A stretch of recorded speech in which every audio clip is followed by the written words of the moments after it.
오대산의 겨울바람은 살을 애는 듯했다.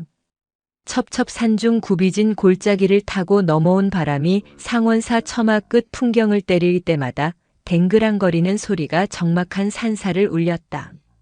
세상 모든 것이 눈 속에 파묻혀 숨을 죽인 밤이었다. 문풍지 너머로 들려오는 바람소리는 마치 굶주린 짐승의 울음소리 같았지만 법당 안은 촛불 하나가 일렁일 뿐 고요하기 그지없었다. 시간은 새벽 4시를 넘어서고 있었다. 만물이 아직 잠에서 깨어나지 않은 시간이지만 수행자의 하루는 이미 시작된 지 오래였다. 해암 스님은 꼿꼿하게 허리를 펴고 앉아 입정에 들어 있었다.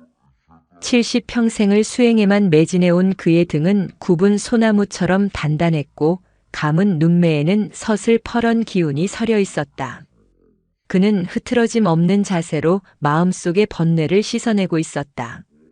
그때였다. 해암 스님의 귓가에 규칙적인 목탁 소리나 연불 소리가 아닌 묘한 숨소리가 들려왔다. 스푸, 스푸. 해암은 감았던 눈을 천천히 떴다. 엄격한 그의 시선이 향한 곳은 자신의 바로 옆자리였다. 그곳에는 잿빛 승복이 헐렁하게 덮인 작은 생명체 하나가 웅크리고 있었다. 내 살배기 동자승 청운이었다. 청운은 고사리 같은 두 손을 억지로 무릎 위에 올린 채 가부좌를 틀고 있었다. 하지만 아직 뼈가 여물지도 않은 아이가 어른의 흉내를 내는 것이 무리였을까? 아이의 고개는 이미 제어할 수 없을 정도로 흔들리고 있었다. 꾸벅하고 고개가 앞으로 쏠릴 때마다 청운의 작은 몸이 콩벌레처럼 둥글게 말렸다. 그러다 중심을 잃고 옆으로 쓰러지려 하면 화들짝 놀라 다시 눈을 번쩍 뜨고는 아무 일 없었다는 듯 자세를 고쳐 잡았다. 부처님은 안 주무셔. 청운이 잠꼬대처럼 중얼거렸다. 그 목소리가 어찌나 진지하고 엄숙한 척을 하는지 해암의 입가에 옅은 미소가 스칠 뻔했다. 해암은 헛기침을 삼키며 다시 눈을 감으려 했다. 수행 중의 잡념은 금물이었다. 그러나 아이의 모습은 해암의 시선을 자꾸만 잡아 끌었다. 청우는 부모가 누구인지도 모른 채 눈 내리는 날 절 입구에 놓여있던 아이였다. 해암이 아이를 거두었을 때 아이는 울지도 않고 해암의 얼굴을 보며 방긋 웃었더랬다. 그 웃음이 꼭 산사에 핀 한밭꽃 같아 차마 내칠 수가 없었다. 그렇게 절밥을 먹으며 자란 지 어느덧 4해가 지났다. 또다시 꾸벅 고개가 떨어진다. 이번에는 깊게 들었는지 콧물 풍선까지 작게 부풀어 올랐다가 터졌다. 해암은 혀를 찢찢 차면서도 손을 뻗어 아이의 어깨를 잡아주려 했다. 바로 그 순간이었다. 법당의 낡은 나무 문 틈새로 황소바람이 들이닥쳐 촛불이 위태롭게 흔들렸다. 해암의 손이 멈칫했다. 바람 소리에 섞여 무언가 사각거리는 소리가 들려왔기 때문이다. 사람의 발소리는 아니었다. 그렇다고 바람에 날리는 낙엽 소리라고 하기에는 무게감이 있었다. 해암은 긴장하며 문 쪽을 주시했다. 이 깊은 산중 눈이 허리까지 쌓인 겨울밤에 누가 찾아올 리 만무했다. 혹시 굶주린 멧돼지나 늑대일까 싶어 그는 곁에 둔 주장자를 슬며시 잡았다. 사각 사각. 소리는 점점 법당 문 앞으로 다가왔다. 그리고 문풍지에 거뭇한 그림자가 드리워졌다. 해암이 막 몸을 일으키려 할 때 졸고 있던 청운이 갑자기 눈을 번쩍 떴다. 아이의 눈동자는 방금 전까지 졸음에 겨워하던 눈이라고는 믿기지 않을 만큼 맑고 투명했다. 다람쥐 친구가 추운가 봐요. 청운이 대수롭지 않게 말했다. 무슨 소리냐? 밖에 무엇이 있단 말이냐? 해암이 낮게 꾸짖자 청운은 배시시 웃으며 자리에서 일어났다. 아이는 비틀거리면서도 망설임 없이 문으로 다가갔다. 청운아, 함부로 문을 열지 마라. 해암의 호통에도 청운은 이미 문고리를 잡고 있었다. 끼익, 낡은 경첩이 비명을 지르며 문이 열렸다. 훅 하고 들어온 찬 바람과 함께 하얀 눈보라가 법당 안으로 들이쳤다. 해암은 눈을 가늘게 뜨고 문 밖을 바라보았다. 그곳에는 믿을 수 없는 광경이 펼쳐져 있었다. 법당 앞 섬돌 위에 산짐승 한 마리가 웅크리고 있었다. 그것은 다람쥐가 아니었다. 덩치가 산만한 고란이었다. 그런데 녀석의 상태가 이상했다. 뒷다리 한쪽이 덫에 걸렸는지 붉은 피가 눈 위에 낭자했고 추위와 고통에 몸을 바들바들 떨고 있었다. 야생의 고라니는 본래 겁이 많아 사람 그림자만 봐도 도망가는 법이다. 하물며 불빛이 새어나오는 법당 앞까지 제 발로 찾아온다는 것은 상식 밖의 일이었다. 고라니는 해암을 보자마자 겁을 먹은 듯 뒷걸음질 쳤다. 하지만 청운을 보자 눈빛이 달라졌다. 마치 어미를 만난 새끼처럼 애처로운 눈망울로 청운을 바라보았다. 많이 아팠지? 이리 와. 청운은 추위도 잊은 채 맨발로 섬돌을 디디고 섰다. 아이가 조그만 손을 내밀자 경계심 가득하던 고라니가 절뚝거리며 청운에게 다가왔다. 해암은 숨을 죽이고 그 광경을 지켜보았다. 고라니는 청운의 손바닥에 자신의 젖은 코를 비벼댔다. 스님, 얘가 아파요. 피가 나요. 청운이 울먹이며 해암을 돌아보았다. 해암은 멍하니 그 모습을 바라보다가 퍼뜩 정신을 차렸다. 이것이 우연일까? 아니면 아이가 지닌 알 수 없는 기운 때문일까? 해암은 자리에서 일어나 부엌으로 향했다. 약초와 헝겊을 가져와야 했다. 등 뒤에서 청운이 고라니에게 속삭이는 소리가 들려왔다. 괜찮아, 호호. 내가 불어줄게. 부처님이 낫게 해주실 거야. 해암이 다시 법당으로 돌아왔을 때 고라니는 청운의 무릎을 베고 가만히 누워 있었다. 청운은 고라니의 상처난 다리에 자신의 따뜻한 손을 얹고 있었다. 놀라운 것은 그 다음이었다. 상처에서 흐르던 피가 멎고 고통에 거칠게 몰아쉬던 고라니의 숨소리가 점차 평온해지고 있었다. 의학적으로 설명할 수 없는 기이하리만치 빠른 안정이었다. 해암은 약초를 빻으려던 손을 멈추고 그 모습을 바라보았다. 촛불에 비친 아이의 얼굴은 더 이상 장난꾸러기 내 살배기의 것이 아니었다. 눈을 지그시 감고 생명을 위해 기도하는 그 표정은 법당 중앙에 모셔진 불상보다 더 자비롭고 성스러워 보였다. 형식이 무엇이 중요하단 말인가? 해암의 머릿속에 섬광 같은 깨달음이 스쳤다. 평생을 계율을 지키고 경전을 외우고 흐트러짐 없는 자세로 앉아있는 것에 집착해왔다.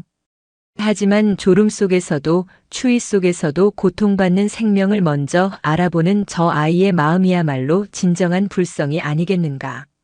자신이 찾으려던 부처는 금으로 도금된 불상이 아니라 저 아이의 흙 묻은 손끝에 있었다. 해암은 들고 있던 약사발을 내려놓고 합장했다.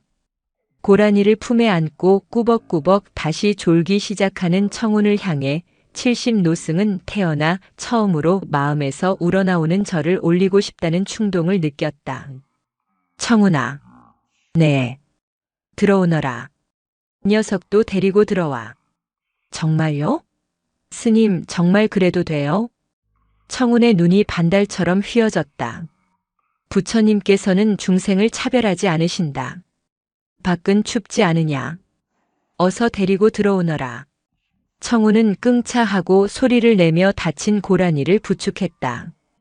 고라니 역시 청운의 말귀를 알아들은 듯 절뚝이며 법당 안으로 들어섰다. 신성한 법당에 산짐승을 들이다니 예전의 해암이라면 호통을 쳤을 일이다. 하지만 지금 법당 안은 그 어느 때보다 따스한 온기로 가득 찼다. 아궁이에 장작이 타닥타닥 타들어가고 있었다. 검정 고무신 한 켤레와 그보다 훨씬 작은 아이의 고무신, 그리고 짐승의 발자국이 눈 위에 나란히 찍혀 있었다. 날이 밝아오고 있었다. 상원사의 아침은 그렇게 밝아왔다.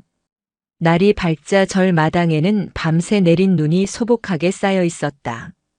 눈은 무릎까지 차올라 마당을 쓸 엄두조차 나지 않을 정도였다. 해암은 빗자루를 들고 일어났지만 허리 통증이 도져 잠시 툇마루에 걸터 앉았다. 나이는 속일 수 없는 법이었다. 할아버지 스님.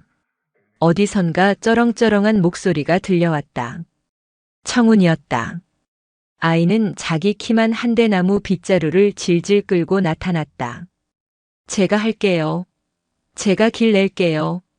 내가 무슨 힘이 있다고 그러느냐. 놔두거라. 공양주 보살이 오면 부탁하면 된다. 아니에요. 보살님은 다리가 아프잖아요. 제가 할 수 있어요. 청우는 빗자루를 들고 눈밭으로 뛰어들었다. 하지만 빗질을 한다기보다는 눈과 싸우는 모양새였다. 빗자루에 눈이 뭉쳐지자 아이는 털썩 주저앉았다가 다시 일어나기를 반복했다. 해암은 그 모습을 흐뭇하게 바라보았다. 그때였다. 스님, 스님 계십니까? 일주문 밖에서 다급한 목소리가 들려왔다. 이 폭설에 이 이른 아침에 저를 찾을 사람은 드물었다. 목소리의 주인은 아랫마을에 사는 김씨였다. 그는 헐레벌떡 뛰어오느라 얼굴이 붉게 상기되어 있었고 숨이 턱 끝까지 차 있었다. 무슨 일이신가 이 눈길에. 해암이 툇마루에서 내려서며 물었다. 스님 큰일 났습니다. 제 아들놈이. 칠성이가 어제 저녁에 산에 나무하러 갔다가 아직 돌아오지 않았습니다. 밤새 기다려도 오질 않아서 동네 장정들과 찾아보려 했는데 눈이 너무 많이 와서. 김씨는 발을 동동 구르며 울상을 지었다. 어제 오후부터 내린 폭설은 오대산의 길을 모두 지워버렸다. 칠성이는 이제 갓 10살이 된 아이였다. 이 추위에 산속에서 밤을 지새웠다면 목숨이 위태로울 수도 있었다. 이런 변고가 있나? 관청에는 알렸는가? 지서에 연락은 했는데 눈 때문에 순경들이 올라오려면 한나절은 걸린답니다. 스님, 혹시 칠성이가 이쪽으로 오지 않았습니까? 해암은 고개를 저었다. 어제 저녁부터 법당에 있었지만 칠성이의 모습은 보지 못했다. 김씨는 망연자실하여 그 자리에 주저앉았다. 아이고 우리 칠성이. 이 추운 데서 얼어 죽었으면 어떡하나. 김씨의 통곡 소리가 산사에 메아리 쳤다. 해암은 안타까운 마음에 염주만 굴릴 뿐 뾰족한 수가 떠오르지 않았다. 자신이 젊었다면 당장이라도 산을 뒤지겠지만 지금의 몸으로는 몇 걸음 못 가서 조난당하기 십상이었다. 그때 눈밭에서 뒹굴던 청운이 빗자루를 내팽개치고 쪼르르 달려왔다. 아이의 볼은 추위에 빨갛게 트고 콧물이 흘러 있었지만 눈빛만은 형형했다. 청운은 김씨의 옷소매를 잡아 끌었다. 아저씨, 울지 마세요. 형아 안 죽었어요. 김씨가 눈물 젖은 얼굴로 청운을 내려다보았다. 뭐라고? 그게 정말이냐? 우리 칠성이가 어디 있는지 아느냐? 네. 저기 저쪽 커다란 바위 뒤에 숨어 있어요. 다리가 아파서 못 움직여요. 청운이 가리킨 곳은 절에서도 한참 떨어진 서북쪽 능선이었다. 그곳은 험하기로 소문난 곳이라 약초꾼들도 잘 가지 않는 길이었다. 내가 그걸 어찌 아느냐? 본 것이냐? 해암이 놀라 물었다. 청운은 고개를 갸웃거리며 대답했다. 그냥 보여요. 하얀 눈 속에 형아가 웅크리고 있어요. 까치들이 형아 춥지 말라고 깃털로 덮어주고 있어요. 해암은 등골이 서늘해지는 것을 느꼈다. 아이의 말은 터무니없는 소리처럼 들렸지만 어젯밤 고라니의 일을 떠올리면 무시할 수가 없었다. 게다가 아이의 표정에는 한치의 거짓도 없었다. 김처사 아이의 말을 믿어보시게. 내가 함께 가겠네. 하지만 스님 저 험한 길을. 아이의 목숨이 달린 일일세. 서두르세. 해암은 행장을 챙겨들었다. 김씨는 지푸라기라도 잡는 심정으로 청운을 업었다. 눈이 허벅지까지 빠지는 험난한 산행이 시작되었다. 해암은 거친 숨을 몰아쉬면서도 청운이 가리키는 방향으로 발걸음을 옮겼다. 1시간쯤 걸었을까? 청운이 가리켰던 서북쪽 능선에 커다란 바위가 보이기 시작했다. 저기에요. 저기 형아가 있어요. 청운이 김씨의 등에서 소리쳤다. 김씨는 미친 듯이 눈밭을 헤치고 바위 쪽으로 달려갔다. 그리고 잠시 후 김씨의 입에서 안도와 경악이 뒤섞인 비명이 터져나왔다. 칠성아, 칠성아. 해암이 뒤따라 도착했을 때 그는 자신의 눈을 의심할 수밖에 없었다. 바위 밑 움푹 파인 곳에 칠성이가 쓰러져 있었는데 놀랍게도 아이의 몸 위에는 수십 마리의 까치들이 내려앉아 있었던 것이다. 사람의 인기척이 느껴지자 까치들은 일제히 푸드덕 날아올랐다. 까치들이 품어준 덕분인지 칠성이는 의식은 잃었지만 몸은 아직 따뜻했다. 발목이 삐었는지 퉁퉁 부어 있었지만 생명에는 지장이 없어 보였다. 살았다. 내 새끼가 살았어. 김씨는 칠성이를 부둥켜 안고 오열했다. 해암은 묵묵히 합장하며 나무관 세음보살을 은조렸다. 그리고 시선을 돌려 청운을 바라보았다. 청운은 날아가는 까치들을 향해 손을 흔들며 해맑게 웃고 있었다. 고마워, 까치야. 나중에 밥 줄게. 해암은 전율을 느꼈다. 이 아이는 단순히 영험한 것이 아니다. 산천 초목과 미물들이 이 아이를 보호하고 따르고 있었다. 마치 전생에 큰 덕을 쌓은 고승이 다시 태어난 것처럼, 혹은 산신령이 아이의 모습을 하고 내려온 것처럼. 하지만 해암의 마음 한구석에는 불안감이 싹트기 시작했다. 세상은 비범한 것을 가만두지 않는 법이다. 사람들의 욕심과 호기심이 이 맑은 아이를 진흙탕으로 끌어내리지 않을까 걱정이 앞섰다. 이 아이를 지켜야 한다. 내 남은 생을 바쳐서라도. 해암은 눈 내리는 오대산 자락에서 굳은 다짐을 했다. 청운의 작은 어깨 위에 내려앉은 눈송이가 마치 하얀 연꽃잎처럼 보였다. 이것은 긴 이야기의 시작일 뿐이었다. 오대산의 겨울은 길고도 지루했지만 계절의 순리는 어김없이 찾아왔다. 꽁꽁 얼어붙었던 계곡물이 녹아 졸졸 흐르는 소리가 들리기 시작할 무렵 상원사에는 봄바람보다 더 거센 소문이 바람이 불어닥쳤다. 저기가 그 신통한 아기 스님이 계신 곳이요? 그렇다니까. 죽어가던 칠성이를 눈밭에서 찾아내고 다리 부러진 짐승도 손만 대면 낫게 한다잖아. 겨우내 인적이 끊겼던 산사에 사람들이 몰려들기 시작했다. 아랫마을 장터에서 시작된 소문은 꼬리에 꼬리를 물고 인근 읍내까지 퍼져나갔다. 자식 낳기를 바라는 아낙네부터 병을 고치고 싶은 노인, 심지어 노름판에서 돈을 잃은 한량들까지 제각기 다른 욕망을 품고 가파른 산길을 올랐다. 오전 10시가 조금 넘은 시각, 해암 스님은 마당을 쓸다 말고 깊은 한숨을 내쉬었다. 고요해야 할 도량이 마치 시골 장터처럼 시끌벅적해졌기 때문이다. 스님, 그 아기 생불님 좀 뵙게 해주시오. 내 이 류머티즘 관절염이 도통 낫질 않아서. 아이고 스님, 우리 며느리가 이번에 아들일지 딸일지 그것만 좀 여쭤봅시다. 사람들은 해암의 앞을 가로막고 아우성을 쳤다. 해암은 빗자루를 꽉 쥐었다. 수행자가 머무는 청정 도량이 욕심으로 얼룩지는 꼴을 더는 두고 볼 수 없었다. 돌아가십시오. 이곳은 점집이 아닙니다. 부처님 법은 병을 고치거나 점을 치는 데 있는 것이 아니오. 해암이 호통을 쳤지만 사람들은 막무가내였다. 그들은 해암의 뒤에 숨어 빼꼼히 고개를 내미는 청운을 발견하고는 환호성을 질렀다. 저기 있다. 아기 스님. 청운은 낯선 사람들의 웅성거림이 무서운지 해암의 승복 자락을 꼭 붙잡고 있었다.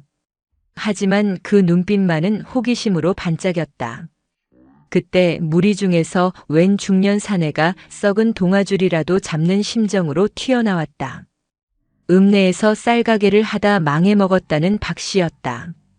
아기 스님, 제발 한 번만 봐주십시오. 제가 이번에 소를 한 마리 사려고 하는데 동쪽 시장으로 가야 합니까? 서쪽 시장으로 가야 합니까? 박 씨가 꼬깃꼬깃한 지폐 몇 장을 청운의 발치에 던지듯 놓았다. 해암의 눈썹이 꿈틀했다. 감히 부처님 제자에게 돈을 던지며 시험하려 들다니. 해암이 불호령을 내리려는 찰나 청운이 쪼르르 앞으로 나섰다. 청운은 바닥에 떨어진 돈을 줍더니 박 씨의 손에 다시 쥐어주었다. 그리고 해맑게 웃으며 말했다. 아저씨, 소 사지 마세요. 뭐라? 소 사면 아저씨가 슬퍼져요. 소가 아저씨를 들이받을 거예요. 그냥 쌀 파세요. 쌀 팔면 배고픈 사람들 배부르게 해서 좋아요. 박 씨는 멍한 표정으로 서 있었다. 주변 사람들이 웅성거렸다. 해암은 황급히 청운을 안아들고 법당 안으로 들어가 문을 걸어 잠갔다. 청운아, 함부로 입을 열지 말라 하지 않았느냐. 방으로 들어온 해암이 엄하게 꾸짖었다. 청운은 입을 삐죽 내밀었다. 하지만 아저씨 뒤에 화난 소가 보였는걸요. 뿔이 이따만하게 커서 아저씨 엉덩이를 쿡 찌르려고 했어요. 해암은 말문이 막혔다. 이 아이의 눈에는 대체 무엇이 보이는 것일까? 해암은 청운을 무릎에 앉히고 타일렀다. 보인다고 다 말하는 게 아니다. 사람들은 내 말을 듣고 싶어 하는 게 아니라 자기 욕심을 채우고 싶어 하는 게다. 내가 그들의 욕심을 채워주면 그들은 너를 부처가 아니라 요술 부리는 원숭이 취급을 할 것이다. 알겠느냐? 네. 알겠습니다. 청운은 시무룩하게 대답하고는 목탁을 베고 누웠다. 그날 오후 늦게 해가 뉘엿뉘엿 넘어갈 무렵이었다. 소란스럽던 사람들도 하나둘 산을 내려가고 다시 고요가 찾아오나 싶을 때였다. 법당 문 밖에서 누군가 흐느끼는 소리가 들려왔다. 스님, 제발 한 번만 살려주세요. 스님. 해암이 문을 열어보니 보찜을 진 한 여인이 마당에 주저앉아 울고 있었다. 등에는 5살 남짓 되어 보이는 여자아이가 엎여 있었는데 아이의 얼굴이 잿빛으로 변해 숨이 넘어갈 듯 위태로워 보였다. 무슨 일입니까? 제 딸아이가 며칠 전부터 시름시름 앓더니 이제는 물 한 모금 넘기질 못합니다. 용하다는 의원을 다 찾아가 봐도 병명을 모른다고 하고 무당을 불러 굿을 해도 소용이 없습니다. 스님, 제발 우리 연희 좀 살려주세요. 여인은 해암의 바짓가랑이를 잡고 애원했다. 해암은 난감했다. 자신은 의사가 아니었다. 보살님, 딱한 사정은 알겠으나 이곳은 절입니다. 의원을 찾아가셔야지. 의원들이 다 포기했습니다. 여기서 쫓겨나면 이 아이는 죽습니다. 여인의 절규에 법당 안에 있던 청운이 문을 열고 나왔다. 청운은 여인의 등에 엎인 아이를 물끄러미 바라보았다. 아픈 아이 연희는 고열에 시달리며 헛소리를 하고 있었다. 청운이 다가가 연희의 이마에 손을 얹었다. 그러자 끙끙 앓던 연희의 표정이 조금 편안해졌다. 여인은 숨을 죽이고 그 모습을 지켜보았다. 청운이 고개를 갸웃거렸다. 누나 뱃속에 돌멩이가 있어요. 돌멩이? 해암과 여인이 동시에 되물었다. 청운은 자신의 배를 문지르며 말했다. 아니, 돌멩이가 아니라 아주 딱딱하고 까만 게 있어요. 누나가 배고파서 흙을 먹었어요? 아니면 그래요, 감씨를 먹었어요. 감씨라니요? 여인은 영문을 모르겠다는 표정을 지었다. 하지만 잠시 후 여인의 안색이 창백해졌다. 아, 그러고 보니 닷새 전에 아이가 배가 고프다며 뒤뜰에 떨어진 홍시를 주워 먹었는데 그때 감씨를 삼켰나 봅니다. 하지만 고작 감씨 몇 개 때문에 사람이 이렇게 죽어가다니요? 해암은 심각한 표정으로 아이의 배를 만져보았다. 배가 빵빵하게 부풀어 올라 있었다. 옛날 어르신들 말씀에 감을 많이 먹으면 변비가 생겨 고생한다는 말은 있었지만 생명이 위독할 정도라면 단순히 체한 것이 아니었다. 장 폐색일 수도 있겠구려. 뱃속이 꽉 막혀 기가 돌지 않는 게야. 해암이 진단했지만 뾰족할 수가 없었다. 지금 당장 읍내 병원으로 가 수술을 한다 해도 가는 길에 아이가 버티지 못할 것 같았다. 그때 청운이 부엌으로 달려가더니 무언가를 들고 나왔다. 바가지에 담긴 것은 다름 아닌 소금물과 참기름이었다. 이거 먹여요. 쭉쭉 미끄러져서 나오게요. 청운아, 의학적인 지식도 없이 함부로. 해암이 말리려 했지만 청운의 표정은 확신에 차 있었다. 부처님이 그러셨어요. 막힌 건 뚫어야 하고 맺힌 건 풀어야 한다고. 미끄러운 기름이 들어가면 쑥 내려갈 거래요. 여인은 지푸라기라도 잡는 심정으로 청운이 건넨 참기름 섞은 소금물을 아이의 입에 흘려 넣었다. 아이는 컥컥거리면서도 겨우 물을 삼켰다. 1시간쯤 지났을까? 오후 7시가 다 되어갈 무렵 법당 한 구석에 누워있던 연희가 갑자기 배를 움켜쥐며 뒹굴기 시작했다. 배가 아파. 으앙. 아이가 자지러지게 울자 여인은 어쩔 줄 몰라 했다. 해암도 식은땀을 흘렸다. 혹시 잘못된 처방이었을까? 하지만 청운은 태연하게 요강을 가져다 주었다. 이제 나와요. 청운의 말이 끝나기가 무섭게 아이는 요강에 엄청난 양의 설사를 쏟아냈다. 지독한 악취가 법당을 가득 채웠다. 그리고 그 배설물 사이로 딱딱하게 뭉친 검은 덩어리들이 섞여 나왔다. 뱃속에서 굳어 장을 막고 있던 감시 뭉치와 숙변들이었다. 속을 다 비워낸 연희는 거짓말처럼 열이 내리고 깊은 잠에 빠져들었다. 여인은 딸을 끌어안고 펑펑 울었다. 감사합니다. 부처님 감사합니다. 스님 정말 감사합니다. 해암은 안도의 한숨을 내쉬며 청운을 바라보았다. 아이는 코를 막고 냄새 하며 장난스럽게 웃고 있었다. 해암은 가슴 한구석이 묵직해짐을 느꼈다. 이 아이의 능력은 단순히 미래를 보는 것만이 아니었다. 사물의 이치를 꿰뚫고 생명에 막힌 곳을 풀어주는 지혜가 있었다. 그것은 1000만 번의 독경으로도 얻기 힘든 타고난 직관이었다. 여인과 아이가 돌아간 뒤 상원사의 밤은 다시 깊어졌다. 하지만 해암은 잠을 이룰 수 없었다. 오늘 일로 소문은 더욱 걷잡을 수 없이 퍼질 것이다. 세상의 탐욕이 파도처럼 밀려올 텐데 과연 이 작은 아이를, 이 순수한 불성을 지켜낼 수 있을까? 해암은 잠든 청운의 머리맡에 앉아 조용히 반야심경을 은조렸다. 산바람이 문풍지를 흔들며 지나갔다.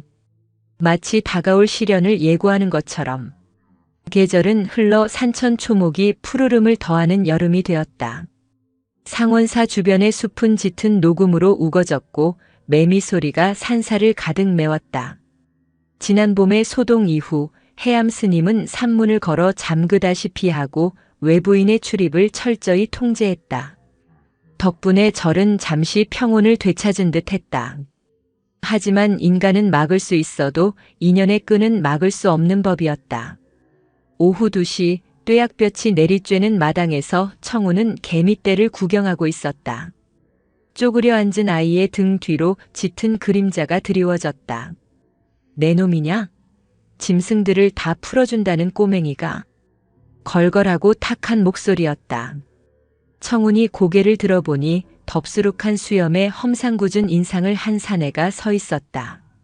한 손에는 엽총을 들고 허리춤에는 큼지막한 사냥칼을 찬 사냥꾼이었다. 그의 눈은 핏발이 서 있었고 몸에서는 비릿한 피냄새와 독한 술냄새가 진동했다. 해암 스님이 인기척을 느끼고 법당에서 나왔다. 뉘신데 신성한 살생 도구인 총을 들고 절에 들어오신 게요. 늙은이는 빠져. 내 오늘 이 꼬맹이랑 단판을 지으러 왔으니. 사냥꾼은 바닥에 침을 퇴뱉으며 으름장을 놓았다. 그는 이 산 일대에서 악명 높은 밀렵꾼, 독사라고 불리는 장씨였다. 그는 산짐승을 잡아서 가죽을 벗기고 웅담을 내다 파는 것으로 생계를 유지했는데 최근 들어 허탕을 치는 날이 많아졌다. 덫을 놓으면 누군가 망가뜨려 놓거나 짐승이 걸려도 누군가 풀어준 흔적만 남아있었기 때문이다.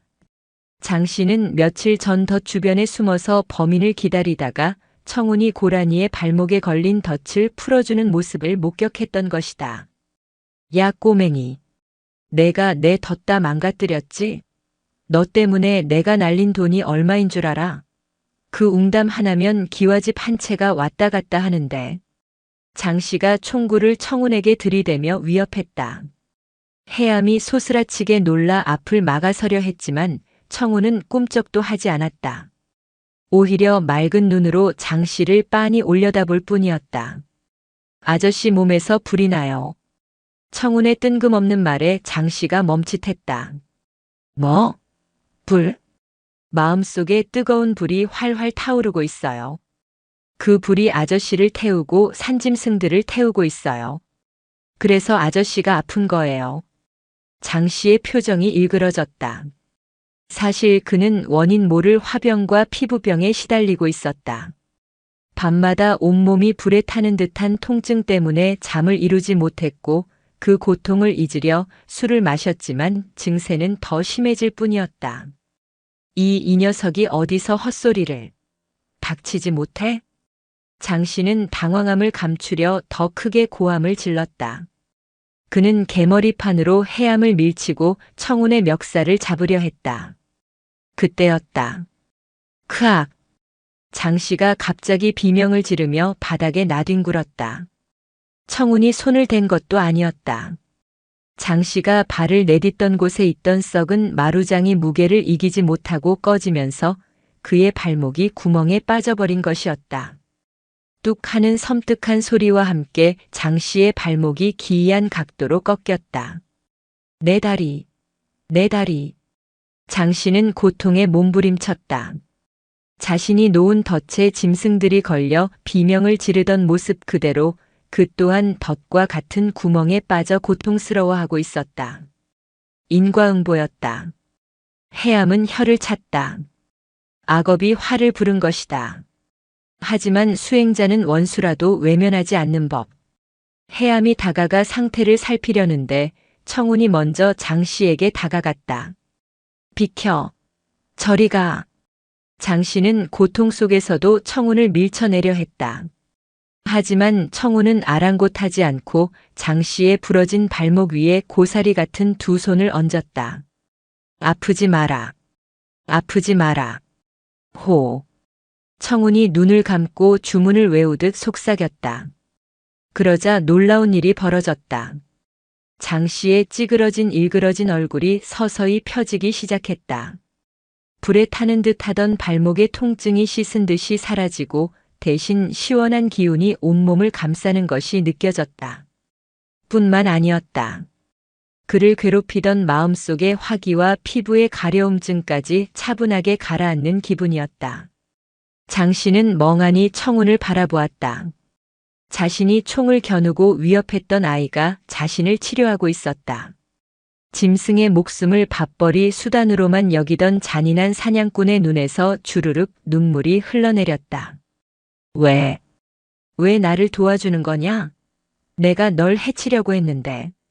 장 씨가 떨리는 목소리로 물었다. 청운은 배시시 웃으며 대답했다. 부처님이 그러셨어요. 미운 놈 떡 하나 더 주라고.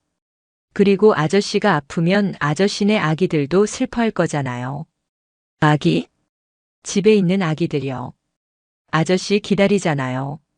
장 씨는 오열을 터뜨렸다. 그에게는 아내 없이 홀로 키우는 어린 남매가 있었다.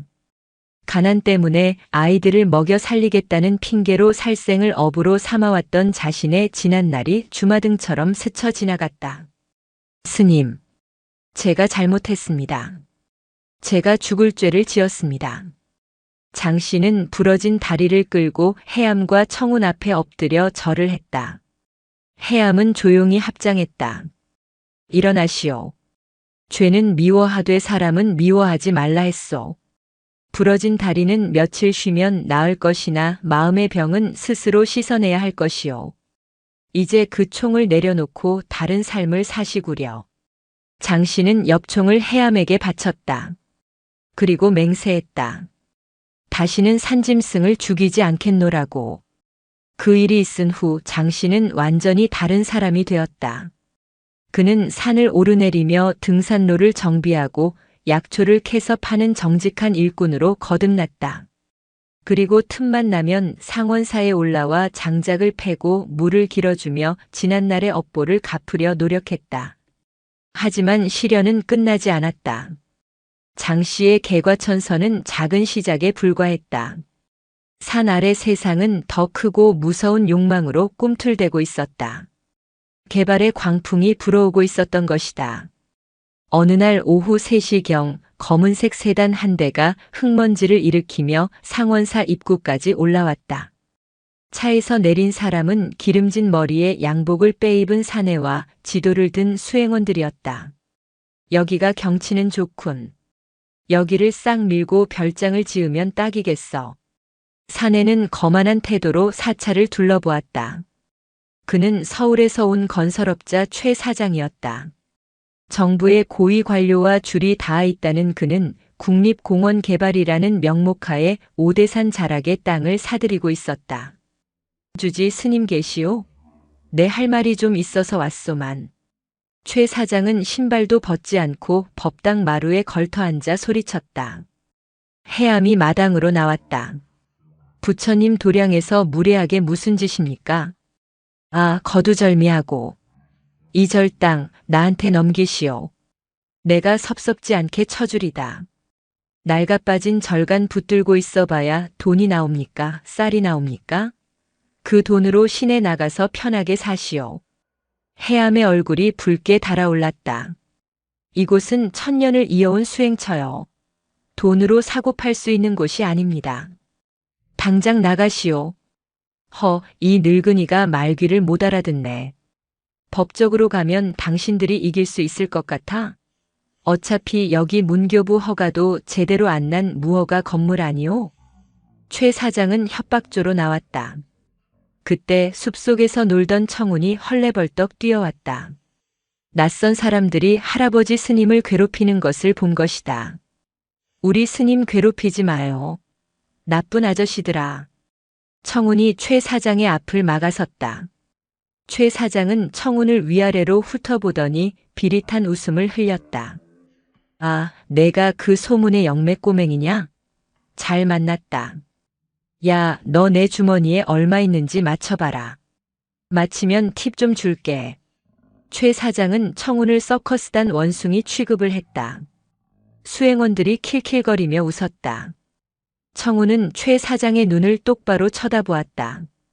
아이의 눈동자가 파르르 떨렸다. 아저씨, 뒤에 뭐? 귀신이라도 붙었냐?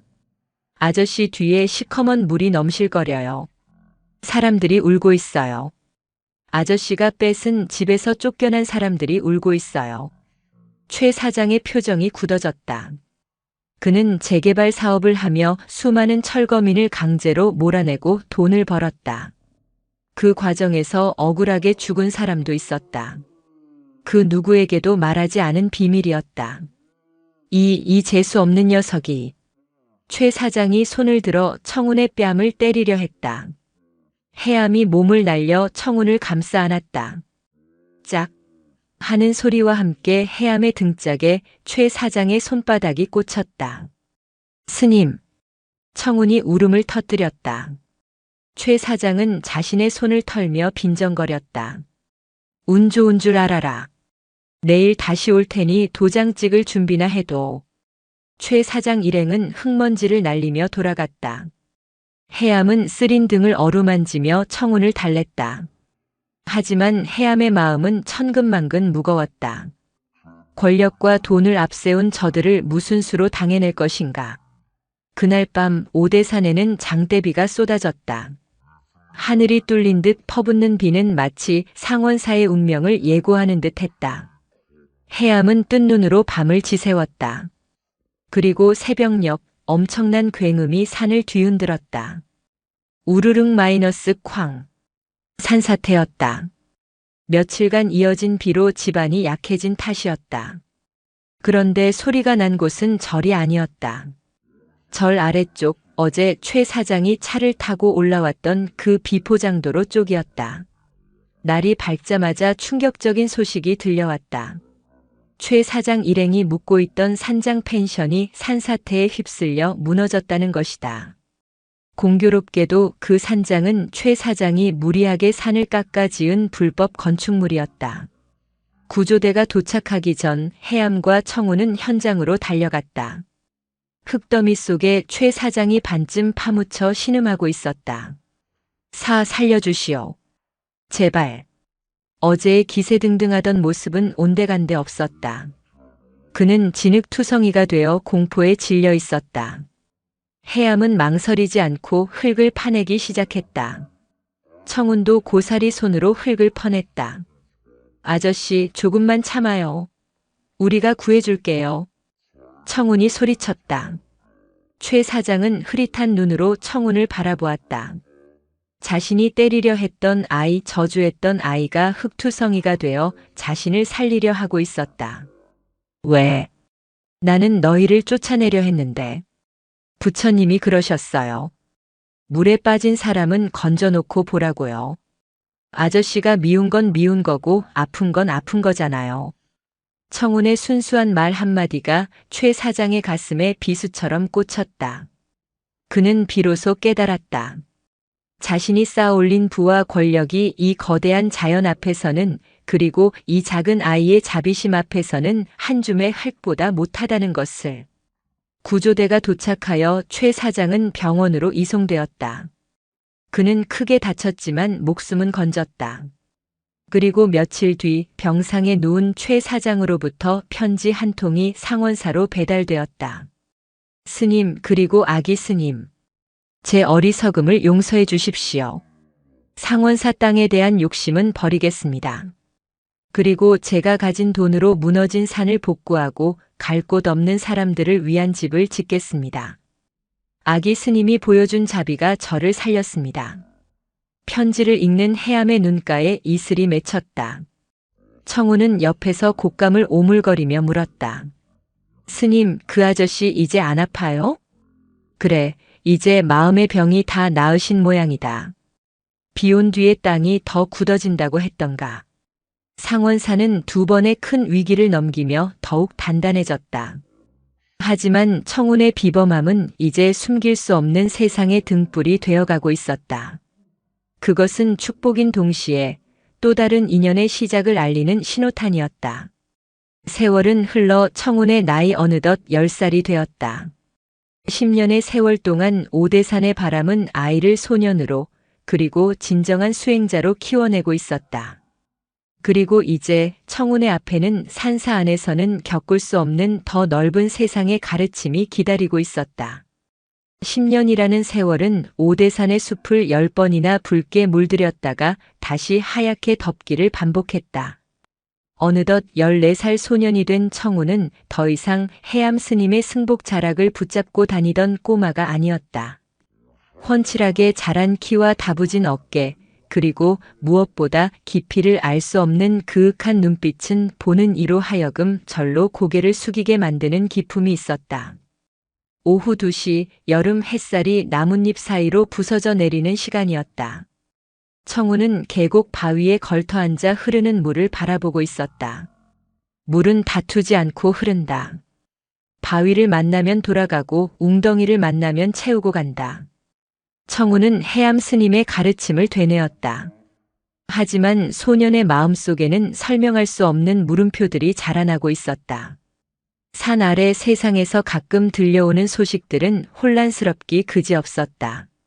라디오도 없는 깊은 산중이었지만 인편을 통해 들려오는 세상은 데모와 최루탄, 그리고 가난과 발전이 뒤섞인 아수라장이라고 했다. 왜 세상 사람들은 서로 미워하고 싸우는 것일까? 부처님의 법은 자비인데 왜 세상은 고통으로 가득 차 있을까? 청운이 깊은 생각에 잠겨 있을 때 인기척이 느껴졌다. 저기 스님, 말씀 좀 여쭙겠습니다. 돌아보니 배낭을 맨 대학생 서너 명이 서 있었다. 그들의 행색은 남루했고 얼굴에는 지친 기색이 역력했다. 땀에 젖은 셔츠와 잔뜩 긴장한 눈빛.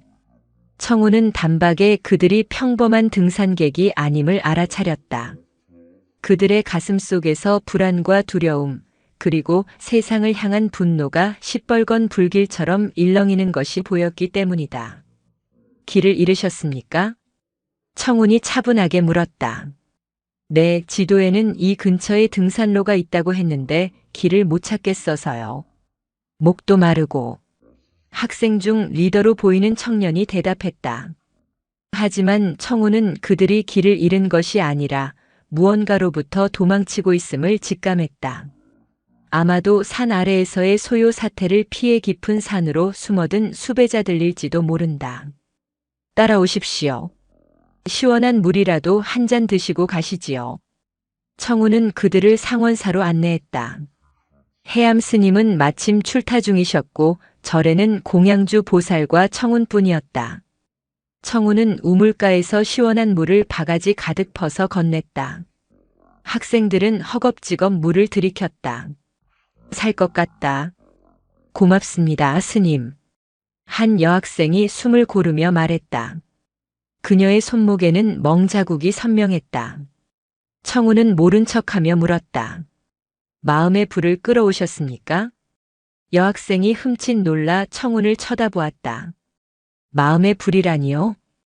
두려움이라는 장작에 분노라는 기름을 부으니 속이 새카맣게 타들어가고 있지 않습니까?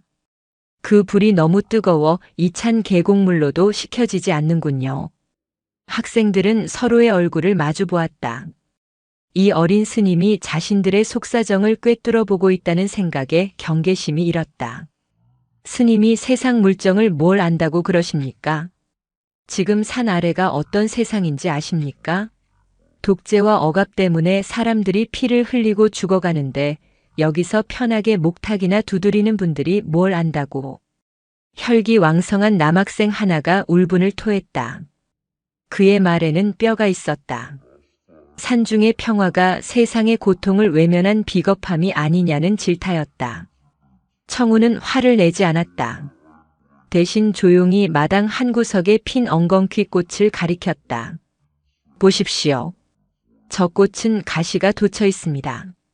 자신을 지키기 위해서지요. 하지만 벌과 나비에게는 기꺼이 꿀을 내어줍니다. 가시로 찌르는 것만이 능사가 아님을 알기 때문이지요. 지금 그게 무슨 뚱딴지 같은 소리요? 형제님들의 분노는 정의로움에서 나온 것임을 압니다. 하지만 그 분노가 칼이 되어 남을 찌르고 결국 자신까지 찌르게 된다면 그것이 진정한 정의일까요? 세상을 바꾸려거든 먼저 그 불타는 마음부터 식히셔야 합니다. 성난 파도는 배를 뒤집을 뿐 배를 띄우지 못합니다. 청운의 목소리에는 기이한 힘이 실려 있었다. 듣는 이의 가슴 속 깊은 곳을 울리는 파동 같았다. 화를 냈던 남학생은 입을 다물었다. 이상하게도 청운의 눈을 보고 있자니 가슴 속에서 치밀어 오르던 화기가 눈 녹듯 사라지는 기분이 들었기 때문이다. 그날 밤 학생들은 절에서 하룻밤을 묵게 되었다. 늦은 밤 잠을 이루지 못하고 마당을 서성이던 리더 청년에게 청운이 다가갔다. 무엇이 그리 두려우십니까? 내가 옳은 길을 가고 있는 건지 모르겠소. 내 친구들이 잡혀가고 다쳤소. 나만 이렇게 도망쳐온 것이 비겁하게 느껴지고 끝이 보이지 않는 싸움이 무섭소. 청년은 고개를 떨구었다. 청우는 청년의 어깨에 손을 올렸다. 그 순간 청년은 마치 따뜻한 햇살이 온몸을 감싸는 듯한 위로를 느꼈다. 어둠은 빛을 이길 수 없습니다. 그리고 겨울이 아무리 길어도 봄은 반드시 옵니다. 형제님의 그 안타까운 마음, 친구를 사랑하는 그 마음이 바로 부처입니다. 자신을 믿으십시오. 그리고 부디 다치지 마십시오. 청운의 손길을 통해 전해진 기운은 청년의 지친 심신을 어루만졌다. 다음 날 아침 학생들은 한결 편안해진 얼굴로 산을 내려갔다. 그들이 떠나는 뒷모습을 보며 청운은 합장했다. 그때 출타에서 돌아오신 해암 스님이 청운의 곁에 섰다. 보내주었느냐? 네, 스님. 마음의 짐을 조금이나마 덜어주려 했습니다. 청운아, 내가 가진 그 능력은 사람의 마음을 읽고 치유하는 귀한 것이다. 허나 세상의 모든 아픔을 내가 짊어질 수는 없다. 너는 흐르는 물이 되어야지 물을 막는 댐이 되려 해서는 안 된다. 해암의 말씀은 의미심장했다. 청운은 고개를 끄덕였지만 가슴 한구석에는 여전히 아쉬움이 남았다. 산문 밖 세상의 거친 파도 소리가 자꾸만 귓가에 맴돌았다. 그것은 운명이 청운을 부르는 소리였다. 또다시 몇 번의 계절이 바뀌고 산사에도 변화의 바람이 불었다. 영원할 것 같았던 해암 스님의 등은 이제 눈에 띄게 굽었고 걸음걸이 또한 예전 같지 않았다. 노쇠함은 수행력으로도 막을 수 없는 육신의 굴레였다. 어느 늦가을 오후 5시 무렵 청운은 해암 스님의 방 군부를 떼고 있었다. 방 안에서 해암의 기침 소리가 끊이지 않았다. 쿨럭쿨럭. 마른 기침 소리가 뼛속까지 울리는 듯 했다. 스님, 약차를 다려왔습니다.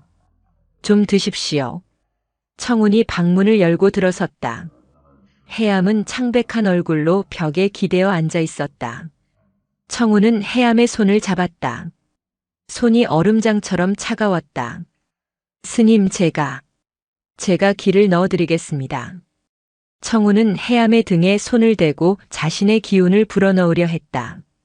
지난 세월 동안 수많은 병자들을 낫게 하고 다친 짐승들을 살려냈던 그 능력이다. 당연히 스님의 병환도 낫게 할 수 있을 거라 믿었다. 하지만 해암은 청운의 손을 부드럽게 밀어냈다. 그만두거라. 스님, 왜 그러십니까? 조금만 하면 기력이 돌아오실 겁니다. 청운의 목소리가 떨렸다. 청운아, 생로병사는 자연의 이치다. 떨어진 낙엽이 다시 나뭇가지에 붙을 수 없듯 내 육신 또한 흙으로 돌아갈 때가 된 것이다. 억지로 붙잡는 것은 집착이다. 하지만 저는 스님 없이는 안 됩니다. 아직 배울 것이 너무나 많습니다. 청운은 18 청년이 되었지만 스님 앞에서는 여전히 어리광 부리는 아이였다. 눈물이 그렁그렁 맺혔다. 해암은 미소를 지으며 청운을 바라보았다. 내가 나에게 배울 것은 다 배웠다. 이제 남은 공부는 이 산 속에 있는 것이 아니라 저 산 아래 흙먼지 날리는 세상 속에 있다. 세상이라니요? 너는 그동안 맑은 물에서만 놀았다. 하지만 연꽃은 진흙탕 속에서 피어나는 법이다. 내가 가진 그 비범한 능력이 진정으로 중생을 구제하는 힘이 되려면 인간들의 욕망과 고통이 뒤엉킨 아수라장 속으로 들어가 봐야 한다. 가서 부딪히고 깨지고 아파해라. 그래야 진정한 도를 얻을 수 있다. 해암은 숨을 가쁘게 몰아쉬며 말을 이었다. 내가 떠나거든 너는 만행을 떠나거라. 이 좁은 절간에 갇혀 있기에는 내 그릇이 너무 크다. 가서 세상을 보고 사람을 보고 내 자신을 보거라. 그날 밤 해암 스님은 조용히 입적하셨다. 마치 잠든 것처럼 평온한 얼굴이었다. 청운은 밤새 스님의 곁을 지키며 울지 않았다. 슬픔을 억누르고 스님의 마지막 가르침인 무상을 뼈저리게 새겼다. 장례는 간소하게 치러졌다. 다비식 날 타오르는 불길 속에서 해암 스님의 육신이 한 줌의 재로 변해갈 때 청운은 합장하며 마음속으로 작별을 고했다. 스님, 부디 극락왕생하십시오. 스님의 말씀대로 세상 속으로 들어가겠습니다. 진흙탕 속에서 연꽃을 피워내겠습니다. 다비식이 끝나고 며칠 뒤 청운은 보찜 하나를 메고 상원사를 나섰다. 10년 넘게 살아온 고향 같은 곳이었다. 눈 덮인 산사를 뒤로 하고 내려가는 발걸음은 무거웠지만 눈빛만은 흔들림이 없었다. 산문을 나서자 매서운 겨울바람이 불어왔다. 하지만 그 바람 속에는 잣나무 향기가 아닌 매연과 사람 냄새가 섞여 있었다. 그것은 미지의 세계 속세의 냄새였다. 서울이라는 곳은 청운에게 충격 그 자체였다. 하늘을 찌를 듯 솟은 빌딩 숲, 도로를 가득 메운 자동차들의 경적 소리, 그리고 무엇보다 쉴 새 없이 움직이는 수많은 사람들. 그들의 표정은 하나같이 바쁘고 지쳐 보였다. 청운은 서울의 한 달동 내 시장통에 자리를 잡았다. 승복 대신 허름한 작업복을 입고 막노동판과 시장 배달 일을 하며 생계를 꾸렸다. 머리는 짧게 깎았지만 그의 맑은 눈빛과 단정한 태도는 시장 상인들 사이에서 금세 화제가 되었다. 사람들은 그를 청년 혹은 총각이라 불렀지만 어딘가 모르게 범접할 수 없는 기운을 느꼈다. 오후 6시 시장은 저녁장을 보러 나온 사람들로 북적였다. 청운은 채소 가게에서 배추를 나르고 있었다. 아이고 총각. 힘도 좋아. 이거 좀 마시면서 해. 채소 가게 주인 김씨 아주머니가 바카스 한 병을 건넸다. 감사합니다, 아주머니. 청운이 땀을 닦으며 웃었다. 그때 건너편 생선 가게에서 고성이 터져 나왔다. 이 도둑놈아, 내 돈 내놔. 생선 가게 주인 박씨 아저씨가 웬 꾀재재한 행색의 남자의 멱살을 잡고 흔들고 있었다. 남자는 겁에 질려 파르르 떨고 있었다. 저는 아니에요. 억울해요. 아니긴 뭐가 아니야. 내가 돈통 잠시 비운 사이에 들락거린 놈은 너밖에 없어. 내 하루치 매상 10만 원 내놓으란 말이야. 사람들이 구름처럼 몰려들었다. 멱살을 잡힌 남자는 시장통을 떠도는 노숙자 최 씨였다. 평소 술주정이 심하고 남의 물건에 손을 댄 전력이 있어 의심을 살만했다. 경찰 불러. 콩밥을 먹어야 정신을 차리지. 주변 상인들도 거들었다. 최 씨는 억울하다며 눈물을 흘렸지만 아무도 그의 말을 믿어주려 하지 않았다. 분노한 박 씨가 주먹을 들어 올리는 순간 누군가 그 팔을 부드럽게 잡았다. 잠시만요, 아저씨. 청운이었다. 이거 나. 총각은 빠져. 이놈은 상습범이야. 아저씨, 이분은 범인이 아닙니다. 청운의 단호한 목소리에 좌중이 조용해졌다. 뭐? 자네가 그걸 어떻게 알아? 봤어? 보지는 못했습니다. 하지만 느낄 수는 있습니다. 이분의 마음속에는 두려움과 억울함만 있을 뿐 남의 것을 탐한 시커먼 욕심은 보이지 않습니다. 허참 귀신 신나락 까먹는 소리 하고 있네. 그럼 돈이 발이 달려서 도망갔다는 거야? 박 씨가 코웃음을 쳤다. 청운은 조용히 눈을 감고 정신을 집중했다. 시장통에 시끄러운 소음이 잦아들고 사람들의 기운이 색깔로 보이기 시작했다. 박 씨의 붉은 분노, 최 씨의 회색빛 공포. 그리고 청운의 시선이 군중 틈에 숨어있는 한 청년을 향했다. 박 씨 가게에서 아르바이트를 하는 고등학생이었다. 그 학생의 가슴 속에는 짙은 검은색 불안감이 요동치고 있었다. 그리고 그의 주머니 속에서 미세하게 뿜어져 나오는 주인의 손을 탄 돈의 기운이 느껴졌다. 청운은 천천히 그 학생에게 다가갔다. 학생은 청운이 다가오자 눈을 피하며 뒷걸음질 쳤다. 학생 많이 힘들지? 청운이 나지막이 물었다. 네. 무슨 소리예요? 어머니 병원비 때문에 그런 거 다 안다. 하지만 이건 아니다. 잘못된 방법으로 구한 약은 독이 될 뿐이다. 학생의 얼굴이 사색이 되었다. 청운은 학생의 손을 잡았다. 그리고 학생의 마음속으로 자신의 따뜻한 기운을 흘려보냈다. 괜찮다. 실수할 수 있다. 지금이라도 바로잡으면 된다. 용기를 내라. 말로 하지 않아도 마음이 전해졌다. 학생의 눈에서 굵은 눈물방울이 떨어졌다. 학생은 털썩 무릎을 꿇었다. 잘못했습니다. 사장님 잘못했습니다. 엄마가 수술을 해야 하는데 돈이 없어서 제가 훔쳤습니다. 학생이 주머니에서 꼬깃꼬깃한 지폐 뭉치를 꺼냈다. 시장통은 찬물을 끼얹은 듯 조용해졌다. 박 씨는 멍하니 학생을 바라보다가 잡고 있던 최 씨의 멱살을 놓았다. 이런 썩을 놈이. 등잔 밑이 어둡다더니. 박 씨는 화를 내려다 말고 학생의 우는 모습에 말문이 막혔다. 사연이 딱하지 않은가. 청우는 바닥에 떨어진 돈을 주워 박 씨에게 건넸다.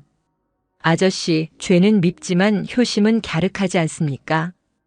이번 한 번만 용서해 주시는 게 어떻겠습니까? 부처님도 실수는 용서하셨습니다. 아니, 총각은 아까부터 부처님 타령이요. 박 씨는 툴툴거렸지만 이미 마음이 약해진 상태였다. 그는 한숨을 푹 쉬더니 돈 뭉치에서 몇 장을 빼내어 학생에게 건넸다. 에이 책, 재수옴 붙었네. 야 임마, 이거 가지고 가서 엄마 약이나 사드려. 그리고 다시는 내 눈에 띄지 마. 알았어? 학생은 바닥에 머리를 찌우며 오열했다. 감사합니다. 감사합니다. 누명을 벗은 노숙자 최 씨도 청운에게 다가와 연신 고개를 숙였다. 고맙네, 총각. 자네 아니었으면 난 꼼짝없이 감방 갈 뻔했어. 청운은 미소 지으며 최 씨의 손을 잡아주었다. 아저씨도 이제 술 그만 드시고 힘내세요. 아저씨 마음속에도 맑은 연꽃 씨앗이 있습니다. 사건은 그렇게 마무리되었다. 시장 사람들은 청운을 다시 보게 되었다. 그저 힘 좋은 일꾼인 줄 알았더니 사람의 속을 꿰뚫어보고 꼬인 일을 술술 풀어내는 신기한 재주가 있는 청년. 저 총각 보통 내기가 아니야. 어딘가 도닥다운 사람 같아. 수군거림이 들려왔지만 청운은 개의치 않았다. 그는 다시 묵묵히 배추를 날랐다. 땀방울이 이마에서 턱으로 흘러내렸다. 몸은 고되었지만 마음은 깃털처럼 가벼웠다. 해암 스님의 말씀이 옳았다.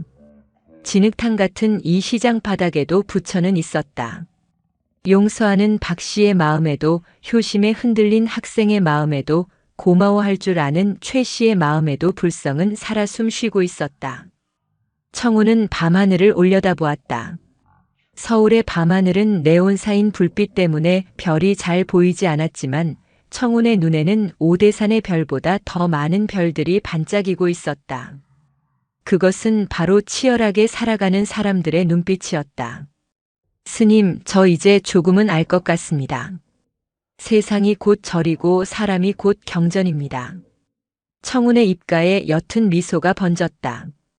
하지만 이것은 시작에 불과했다.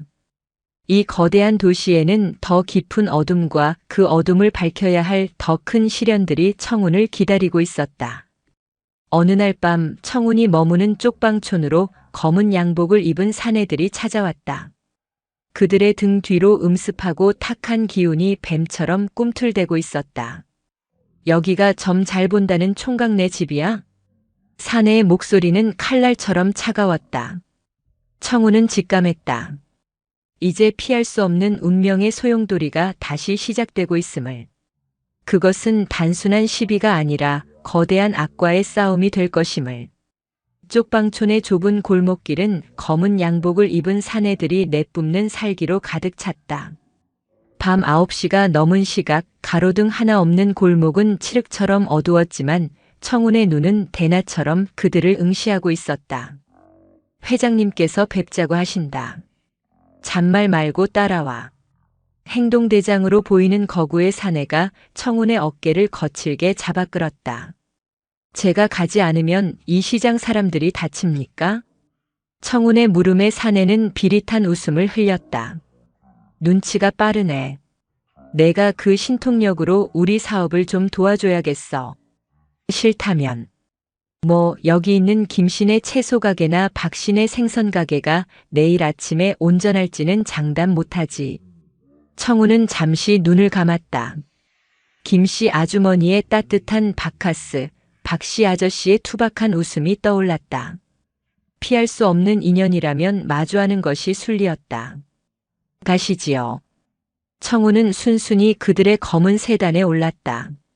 차는 한참을 달려 서울의 유흥가 한복판에 있는 거대한 호텔 지하로 들어갔다. 그곳은 제일파라는 거대 조직의 본거지였다.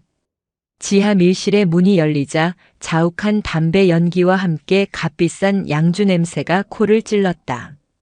방 상석에는 날카로운 눈매의 중년 남자가 앉아 있었다.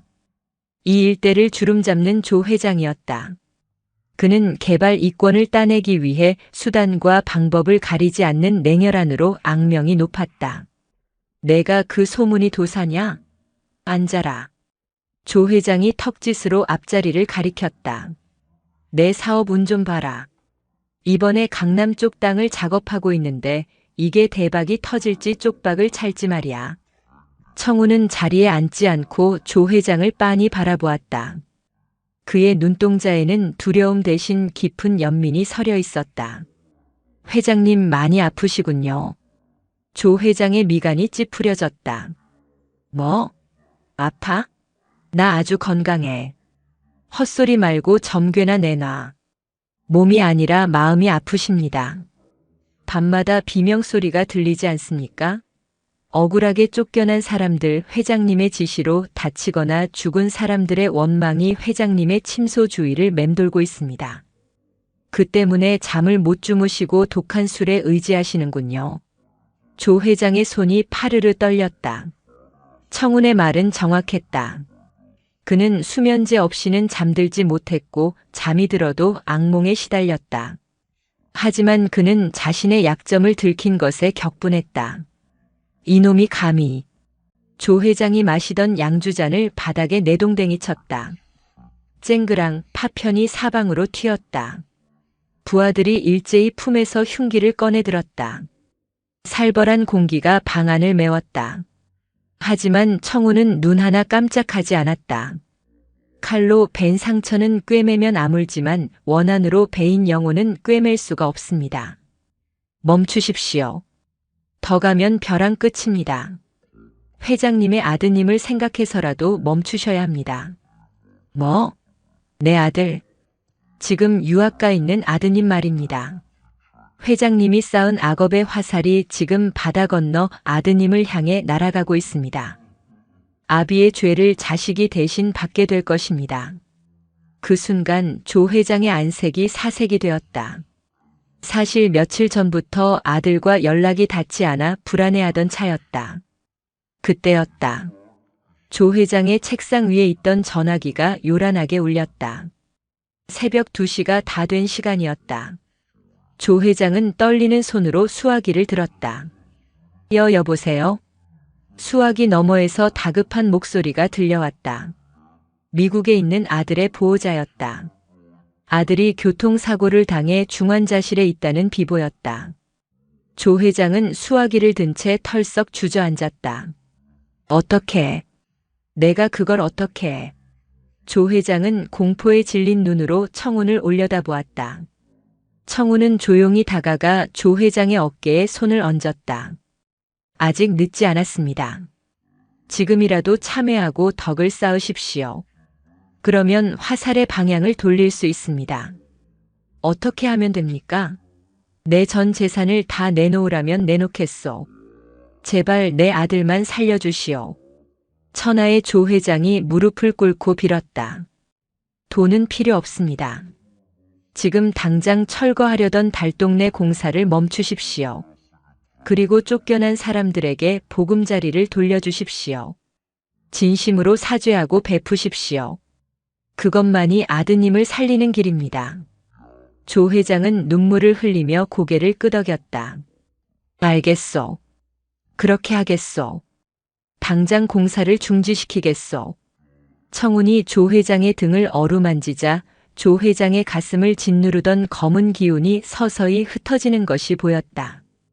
동시에 지구 반대편 수술실에 있는 아들에게 향하던 불길한 기운도 궤적을 틀어 허공으로 사라졌다. 다음 날 기적 같은 소식이 들려왔다. 의식불명이었던 아들이 깨어났다는 것이었다. 조 회장은 그 길로 청운을 찾아와 큰절을 올렸다. 그리고 약속대로 달동네 철거 계획을 전면 백지화하고 자신의 사재를 털어 서민 아파트를 짓겠다고 발표했다. 하지만 어둠은 그리 쉽게 물러가지 않는 법이었다. 조 회장의 갑작스러운 변심에 불만을 품은 자들이 있었다. 조직의 2인자 배전무였다. 그는 조 회장이 미쳤다고 생각했다. 다 잡은 고기를 놓쳐? 저 땡중놈 하나 때문에? 배전무의 눈이 탐욕과 살기로 번들거렸다.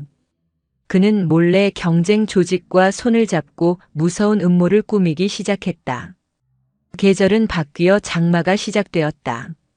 하늘은 구멍이라도 난 듯 며칠째 비를 쏟아부었다. 제1파가 과거에 날림으로 지어올린 상가 건물이 붕괴 위험에 처해 있다는 뉴스가 라디오에서 흘러나오고 있었다. 오후 3시 청우는 시장에서 비를 피하며 하늘을 올려다보았다. 빗줄기 사이로 검붉은 기운이 피어오르는 것이 보였다. 단순한 먹구름이 아니었다. 그것은 죽음의 그림자였다. 안 돼. 청우는 빗속으로 뛰쳐나갔다. 총각, 어디가? 비가 이렇게 오는데. 김씨 아주머니가 불렀지만 청우는 들리지 않았다. 청운이 달려간 곳은 시내 중심가에 있는 낡은 상가 건물이었다. 그곳은 조 회장이 과거 배 전무에게 맡겨 시공했던 건물이었다. 배 전무는 공사비를 빼돌려 부실 공사를 했고 그 사실을 은폐해왔다. 현장에 도착했을 때 건물은 이미 기이한 소리를 내며 뒤틀리고 있었다. 나오세요. 다들 나오세요. 건물이 무너집니다. 청우는 목이 터져라 외치며 건물 안으로 뛰어들었다. 사람들은 미친 사람 취급을 하거나 설마하며 머뭇거렸다. 청우는 일일이 상점을 돌며 사람들을 밖으로 밀어냈다. 빨리요. 시간이 없습니다. 청운의 절박한 외침과 범상치 않은 기세에 눌려 사람들은 하나둘 건물 밖으로 뛰쳐나갔다. 그리고 마지막으로 3층에 있던 학원 아이들을 대피시키고 청운이 막 현관을 빠져나오려는 순간이었다. 쿠르륵 마이너스 쾅. 거대한 굉음과 함께 5층짜리 건물이 폭삭 주저앉았다. 자욱한 먼지 구름이 빗줄기를 삼켰다.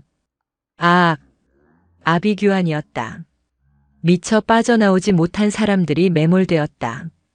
청우는 간발의 차이로 목숨을 건졌지만 온몸이 흙먼지 투성이었다. 그는 숨 돌릴 틈도 없이 무너진 잔해 속으로 다시 기어들어가려 했다. 위험해요. 들어가면 안 됩니다. 출동한 소방관들이 청운을 막아섰다. 안에 사람이 있습니다. 아직 살아있는 기운이 느껴집니다. 청운은 울부짖었다. 그의 귀에는 사람들의 비명소리뿐만 아니라 공포에 질린 영혼들의 울음소리가 들려오고 있었다. 그때 현장으로 검은 세단 한 대가 미끄러지듯 들어왔다. 조 회장이었다. 그는 뉴스를 보고 사색이 되어 달려왔다. 그리고 그 뒤를 이어 배 전무가 나타났다. 배 전무의 얼굴에는 당황한 기색이 역력했지만 입가에는 비릿한 미소가 스쳐 지나갔다. 모든 책임을 조 회장에게 뒤집어 씌우고 조직을 장악할 기회였기 때문이다. 회장님, 이게 무슨 일입니까? 관리를 어떻게 하셨길래? 배 전무가 큰 소리로 떠들며 기자들 앞에서 연기를 시작했다. 조 회장은 망연자실하여 무너진 건물을 바라볼 뿐이었다. 이것은 자신의 과거가 만든 업보였다. 청운이 조 회장에게 다가갔다. 회장님, 지금 자책하고 있을 때가 아닙니다. 기도를 하셔야 합니다. 그리고 구하셔야 합니다. 내가 무슨 면목으로. 회장님의 진심 어린 참회만이 저 안에 갇힌 사람들을 살릴 수 있습니다. 저들은 회장님의 탐욕 때문에 희생된 사람들입니다. 청운의 일갈에 조 회장은 정신이 번쩍 들었다. 그는 흙바닥에 무릎을 꿇고 엎드렸다. 그리고 피가 나도록 이마를 찌우며 절규했다. 잘못했습니다. 제발 사람한 다오. 조폭 회장의 처절한 참회에 주변이 숙연해졌다. 청운은 폐허 위에 앉아 가부좌를 틀었다. 그리고 눈을 감고 정신을 집중했다. 그의 몸에서 은은한 금빛 아우라가 퍼져나가는 듯 했다. 청우는 자신의 생명력을 태워 잔해 속에 갇힌 사람들에게 기운을 불어넣기 시작했다. 버티십시오. 조금만 더 버티십시오. 빛이 갈 것입니다. 청운의 의식이 지하 매몰 현장으로 파고들었다. 어둠 속에 갇혀 공포에 떨던 생존자들은 갑자기 따뜻한 기운이 자신들을 감싸는 것을 느꼈다. 숨이 막혀오던 고통이 사라지고 살 수 있다는 희망이 생겨났다. 그날 밤 기적적인 구조가 이어졌다. 소방관들은 이런 공간이 남아있을 수 없다며 고개를 저으면서도 청운이 지목한 곳을 파낼 때마다 생존자들을 발견했다. 사망자는 예상보다 훨씬 적었다. 구조가 마무리될 즈음 청운은 탈진하여 쓰러졌다. 조 회장이 달려와 청운을 업었다. 스님, 정신 차리시오, 스님. 청운은 희미하게 눈을 뜨고 배 전무 쪽을 가리켰다. 조심하십시오. 뱀이 독을 품고 있습니다.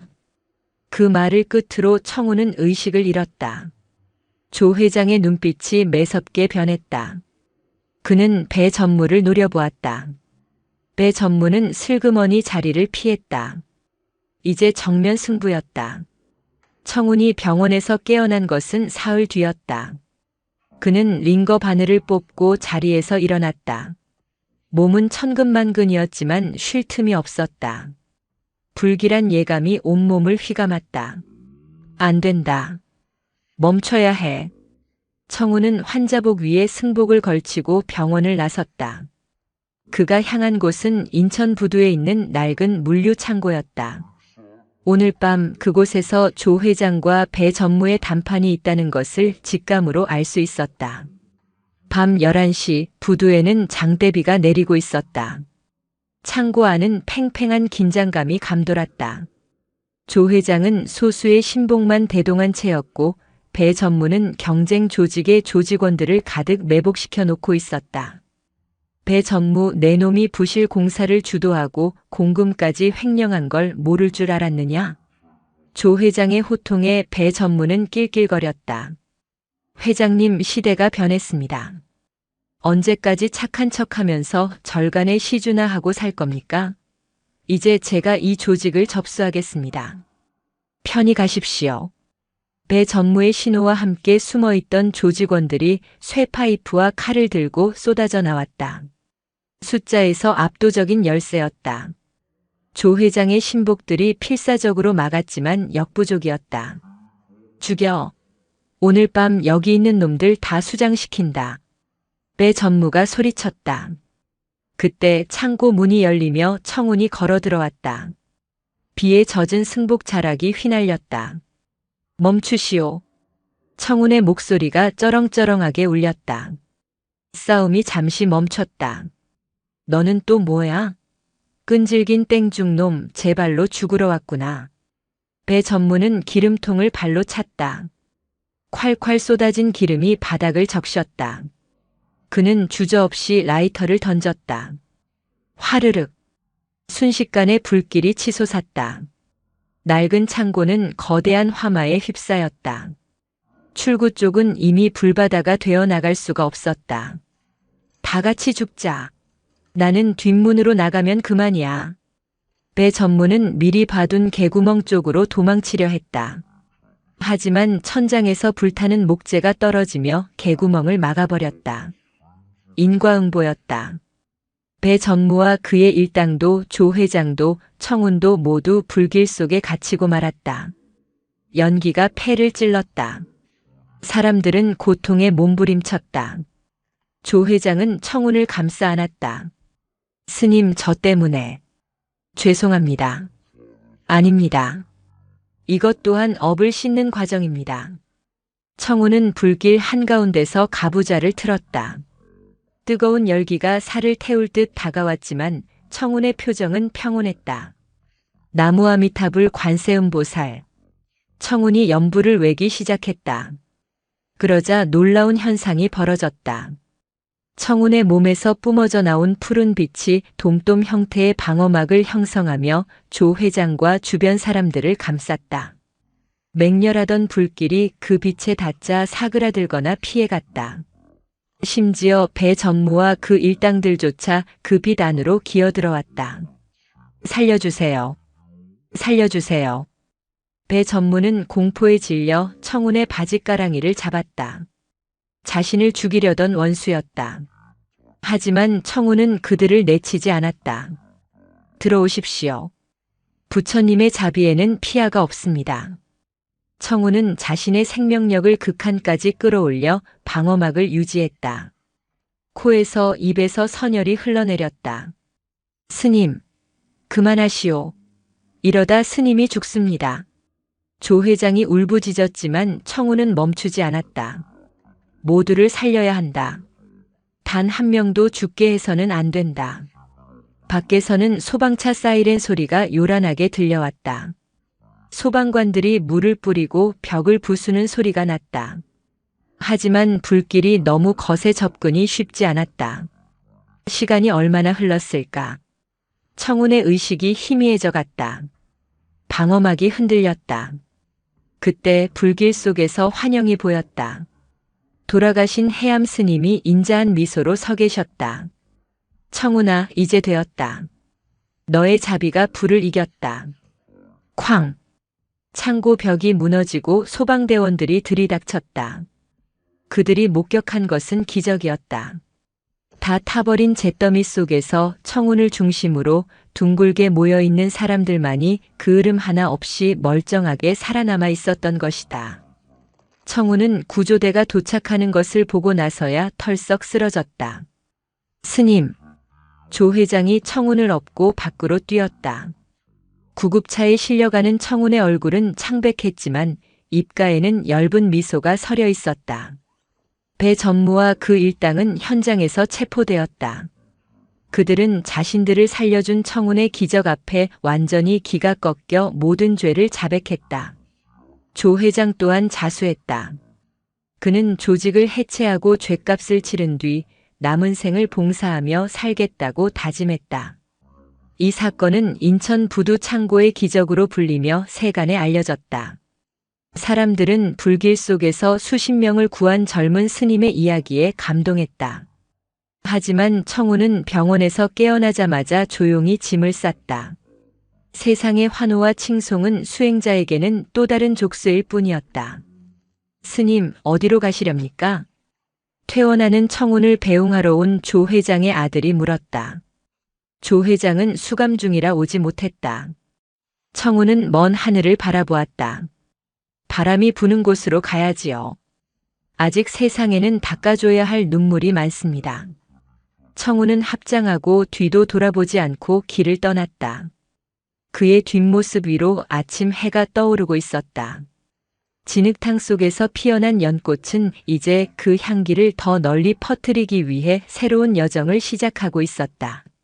하지만 그가 가는 길 앞에는 지금까지와는 비교도 안 될 만큼 거대하고 신비로운 운명이, 그리고 한국 불교의 전설이 될 또 다른 만남이 기다리고 있었다.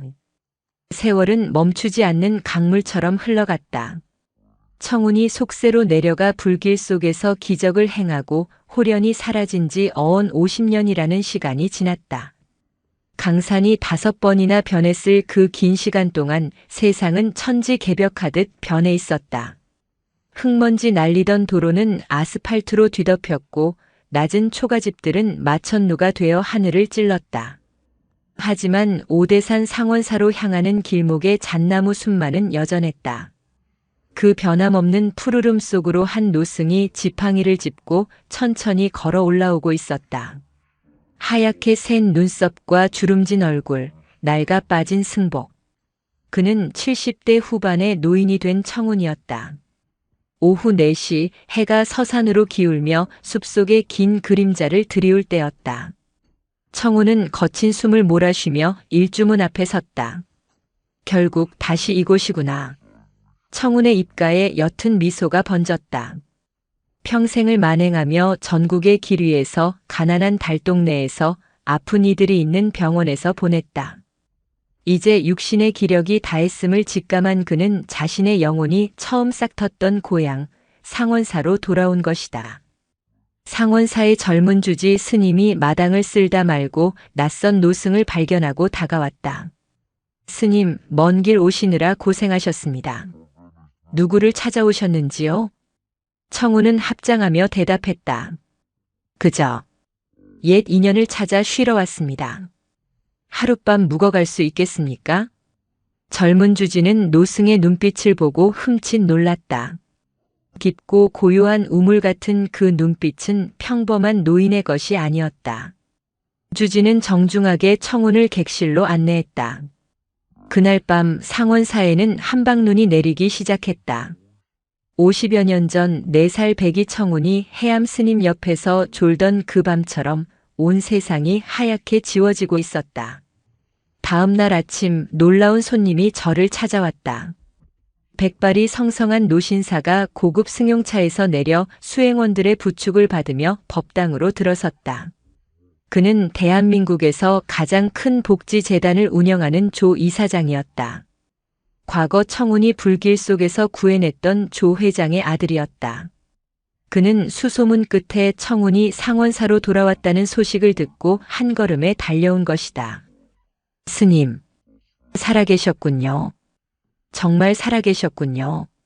조 이사장은 청운의 손을 잡고 하염없이 눈물을 흘렸다. 부모님도 저도 평생 스님을 찾았습니다. 그날 불길 속에서 저희를 살려주시고 이름도 남기지 않고 떠나신 뒤로 단 하루도 스님을 잊은 적이 없습니다. 청운은 덤덤하게 찻잔을 건넸다. 차나 한 잔 드십시오. 맛있겠습니다. 스님의 가르침 덕분에 저희 아버님은 남은 평생을 속죄하며 사셨습니다. 저 또한 아버님의 유지를 받들어 가난하고 병든 이들을 위해 재산을 쓰고 있습니다. 이 모든 것이 스님이 만드신 기적입니다. 청운은 창밖에 눈 덮인 소나무를 바라보며 말했다. 기적은 내가 만든 것이 아닙니다. 썩은 흙에서도 연꽃이 피어나듯 그대들의 마음속에 있던 선한 씨앗이 스스로 싹을 틔운 것입니다. 나는 그저 빗물 한 방울 보탰을 뿐이지요. 아닙니다. 스님은 살아있는 부처님이셨습니다. 허허, 부처라니요. 당치 않습니다. 나는 그저 배고픈 사람에게 밥 한 술, 목마른 사람에게 물 한 모금 건네는 심부름꾼이었을 뿐입니다. 청운의 목소리는 낮고 평온했다. 젊은 시절 보여주었던 날카로운 신통력이나 압도적인 기운은 찾아볼 수 없었다. 그저 곁에 있는 것만으로도 마음이 편안해지는 늙은 느티나무 같은 온기만이 남아있었다. 조 이사장이 돌아가고 며칠 뒤 또 다른 손님들이 찾아왔다. 이번에는 시장통에서 청운의 도움을 받았던 학생, 지금은 중년의 교사가 된 그가 제자들을 이끌고 왔다. 또 산사태 현장에서 구조되었던 가족들도 찾아왔다. 아름아름 소문이 퍼져 평생 청운에게 빚을 졌던 사람들이 마지막 인사를 올리기 위해 전국 각지에서 모여들었다. 좁은 산사가 사람들로 가득 찼지만 소란스럽지 않았다. 모두가 청운의 마지막 가는 길을 방해하지 않으려는 듯 침묵 속에서 합장하고 기도했다. 오후 2시 따뜻한 겨울 햇살이 법당 문사를 타고 들어왔다. 청운은 가부좌를 틀고 앉아 방문객들을 하나하나 눈에 담았다. 모두들 오셨군요. 고맙습니다. 참으로 귀한 인연들입니다. 스님, 부디 건강하셔야 합니다. 더 오래 사셔서 저희에게 가르침을 주셔야지요. 누군가 울먹이며 말했다. 청운은 고개를 저었다. 내 육신은 낡은 옷과 같아 이제 벗을 때가 되었습니다. 슬퍼하지 마십시오. 헤어짐은 끝이 아니라 또 다른 만남의 시작입니다. 흐르는 물이 바다에 닿았다 하여 사라지는 것이 아니든 말입니다. 그때 법당 문틈으로 작은 다람쥐 한 마리가 쪼르르 들어왔다. 사람들은 놀라 쫓아내려 했지만 청운이 손짓으로 말렸다. 오너라. 청운이 손을 내밀자 다람쥐는 주저없이 다가와 청운의 손바닥 위에 앉았다. 그리고 청운의 손가락을 핥았다. 50년 전 상처 입은 고라니를 품었던 그 손길 그대로 청운은 다람쥐를 쓰다듬었다. 미물도 저를 아는 이가 있고 사람도 저를 아는 이가 있으니 내 이번 생은 참으로 풍요로웠습니다. 청운은 사람들을 향해 마지막 법문을 시작했다. 거창한 불교 이론이나 어려운 경전 구절이 아니었다. 살아가며 힘든 날이 많을 것입니다. 억울한 일도 화나는 일도 있을 것입니다. 그럴 때마다 밤하늘을 보십시오. 어둠이 짙을수록 별은 더 밝게 빛납니다. 여러분의 고통은 여러분을 더 빛나는 별로 만들기 위한 어둠일 뿐입니다. 청운은 잠시 숨을 고르고 말을 이었다. 서로 사랑하십시오. 미운 사람도 나를 아프게 한 사람도 결국은 나와 연결된 하나의 뿌리입니다. 남을 용서하는 것이 곧 나를 살리는 길임을 잊지 마십시오. 내가 평생을 돌아 얻은 깨달음은 오직 그것 하나뿐입니다. 법문이 끝나자 법당 안은 훌쩍이는 소리로 가득 찼다. 청운은 조용히 눈을 감고 입정에 들었다. 그의 호흡이 점차 옅어졌다. 시간이 얼마나 흘렀을까? 해가 저물고 땅거미가 내려앉을 무렵 법당 안의 공기가 미묘하게 바뀌었다. 슬픔이 아닌 형용할 수 없는 환희와 평화로움이 공간을 채우기 시작했다. 청운의 고개가 툭 하고 아래로 떨어졌다. 마치 꾸벅꾸벅 조는 아이처럼 아주 편안한 모습이었다. 입가에는 장난기 어린 그러나 더없이 자비로운 미소가 걸려 있었다. 스님, 큰 스님. 사람들이 오열했지만 청운은 대답하지 않았다. 그는 해암 스님이 그러했듯 자연의 일부로 돌아갔다. 향년 79세. 평생을 길 위의 수행자로 고통받는 이들의 이웃으로 살았던 청운 스님의 마지막이었다. 다비식은 눈 내리는 상원사 마당에서 치러졌다. 타오르는 불길 위로 하얀 연기가 피어올랐다. 사람들은 그 연기가 마치 연꽃 모양으로 피어오르는 것을 보았다. 장례가 끝나고 사람들이 모두 떠난 뒤 상원사는 다시 깊은 정막에 잠겼다. 이른 새벽 4시. 모두가 잠든 시간 법당에는 이제 갓 들어온 4살 배기 행자승동자승이 홀로 앉아 있었다. 아이는 졸음을 참지 못해 고개를 꾸벅거리고 있었다. 아후 졸려. 아이가 비틀거리며 옆으로 쓰러지려는 찰나 어디선가 따뜻한 바람이 불어와 아이의 어깨를 살포시 받쳐주었다. 문풍지가 닫혀 있어 바람이 들어올 곳은 없었다. 아이는 눈을 비비며 주변을 두리번거렸다. 누구세요? 아무도 없었다. 하지만 아이는 방금 전 누군가가 자신을 따뜻하게 안아준 것 같은 기분을 느꼈다. 아이는 다시 자세를 고쳐 앉았다. 그리고 고사리 같은 손을 모아 합장했다. 법당 중앙에 모셔진 불상 위로 아침 햇살이 비쳐들었다. 그 빛은 마치 청운 스님의 미소처럼 은은하고 따스했다. 오대산의 바람소리가 풍경을 울렸다. 댕그랑 댕그랑. 소리는 산을 타고 넘어 세상으로 퍼져나갔다. 그 소리에는 청운이 평생을 바쳐 전하고자 했던 사랑과 자비의 메시지가 실려 있었다. 산은 산이요, 물은 물이로다. 그러나 그 산과 물 속에 부처의 마음이 흐르고 있음을 이제는 알 것 같았다. 겨울이 가고 봄이 오면 눈 녹은 자리에는 어김없이 새로운 꽃이 피어날 것이다. 그렇게 이야기는 끝나지 않고 영원히 이어질 것이다.